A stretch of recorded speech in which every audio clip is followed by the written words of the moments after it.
all Barbie movies are outdated, but half of this is going to be me rambling about different garbage trash fire anyway, so just stick with me.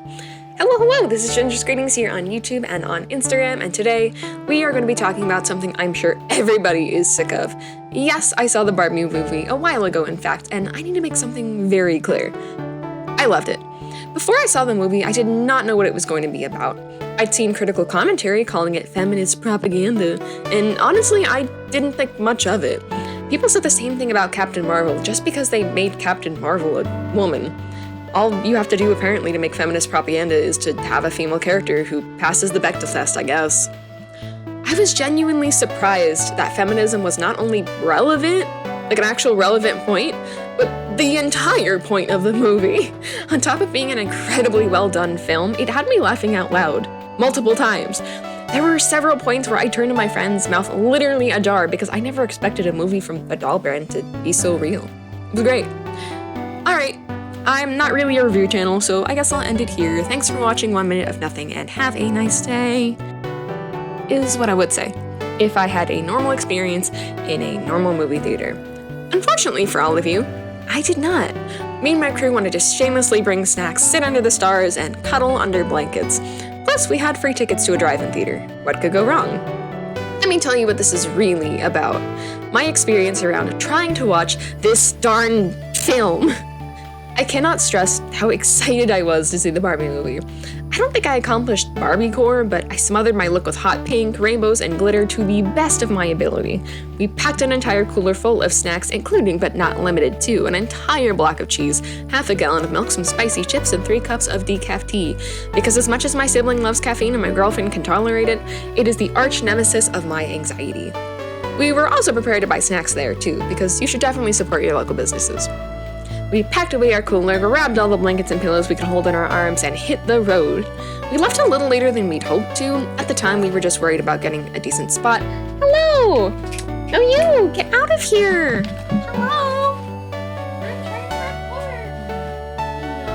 No, this isn't your room. This is the wrong room. Alright, cat shenanigans aside, where was I? Anyway, we packed away our cooler, grabbed all the blankets and pillows we could hold in our arms, and hit the road. But we left a little later than we'd hoped to. At the time, we were just worried about getting a decent spot, or the movie starting before we got everything settled. What we didn't expect was for the screen to be completely sold out. There we were, dolled up and disappointed. I like that, dolled up and disappointed. If I, actually had enough of an audience for it, I'd make shirts. Would you guys buy shirts saying dolled up and disappointed? Let me know in the comments. I think it's a vibe. But, so we checked our phones, we looked at other theaters to aid us in our time of need. But our area is pretty rural, and by the time we would have made it to other theaters nearby, they would already be partway through their film. There wasn't anything else to do, really, but drag our butts home and pick another day to go. We could have ended the night there, put on our PJs, headed to bed, but that would have been sad, so instead we decided to have an impromptu movie night. We'd do our own double feature, watch one bad movie to laugh at, and one good one as a palate cleanser. So we moved the coffee table, put down the blanket, opened up the cooler, and monopolized the entire living room for a night. It probably took us an entire hour to decide on what we wanted to watch. We needed a movie that was bad, would leave us cackling the whole way through. Cartoon movies that look like their budget was 2 pizza rolls and a toothpick, voice actors who clearly aren't getting paid enough for the time they're putting in. Writing so poor that it would make my self-insert fanfic look like a masterpiece. And Ratatouille seemed perfect. I didn't think it was possible for a movie to be so bad to the point where it could no longer be funny. I'm a connoisseur of bad content, and normally I cannot get enough. It checked off all the boxes that made a brilliantly bad movie, but it had none of the normal payoff. I was sitting there practically in pain trying to get through it, and even then we skipped half of it because nothing happened at all. Ratatouille made me appreciate the minimal effort bad movies have to put in to be good. Even disjointed, incomprehensible plots are still plots, and being able to keep up an entertaining pace when you have little sense to go off of is an art in and of itself. Ratatouille is a disappointment to bad films everywhere, and I'd just like to take a moment to apologize to bad content everywhere. We only watched half the movie, and after that we needed a palate cleanser more than ever. Being the only one of us who actually had a movie they wanted to watch, our fourth party member suggested Secret Society of Second-Born Royals. Expectations weren't incredibly high, but it was a Disney movie. It had to be decent, at least. I don't know whether to be grateful or completely exasperated because I got what I wanted in the first place. The movie had budget, decent acting, and a comprehensible plot. But one teensy tiny problem had us complaining about it for hours. Secret Society of Second-Born Royals feels like propaganda. Spoilers for the movie ahead. Continue to watch at your discretion. So you have the main character who plays edgy music to rebel against the monarchy, but she also wears ripped jeans and leather jackets, and despite being a literal princess, hangs out with normal everyday dude number 62. Besides for the fact that, a girl with connections to wealth and power is being made into a hashtag relatable character, she's generally a vibe, and their teacher being yet another Disney's first gay character only aids in supporting the demographic this movie is trying to draw in. Young, liberal teens who recognize the wrongs of the world and want to make a change. I think if the movie actually leaned into that and gave us the satisfying government overthrow we wanted, or at least something, it would have been much more satisfying.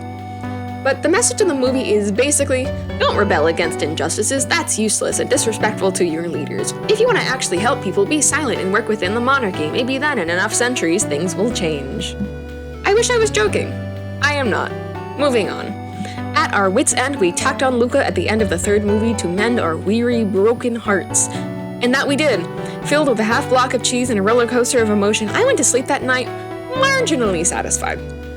Here's a reminder that I'm supposed to be talking about Barbie.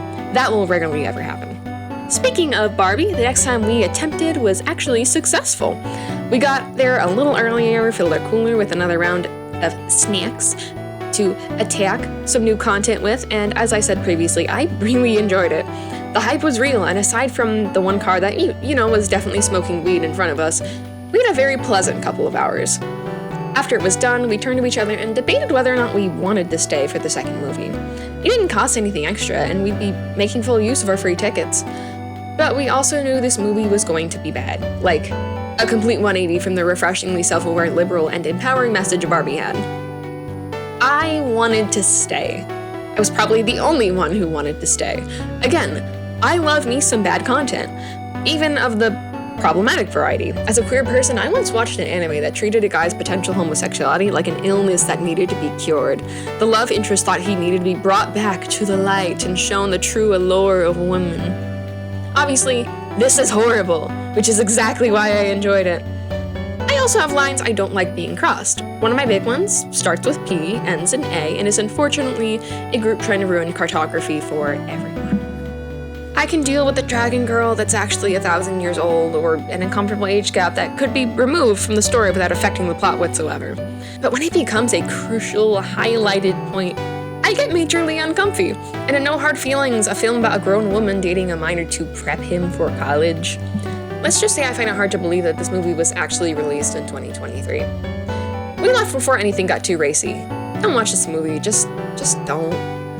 So yeah, moral of the story, you try to watch one movie and you come out having seen almost 5 of them. Most of them bad.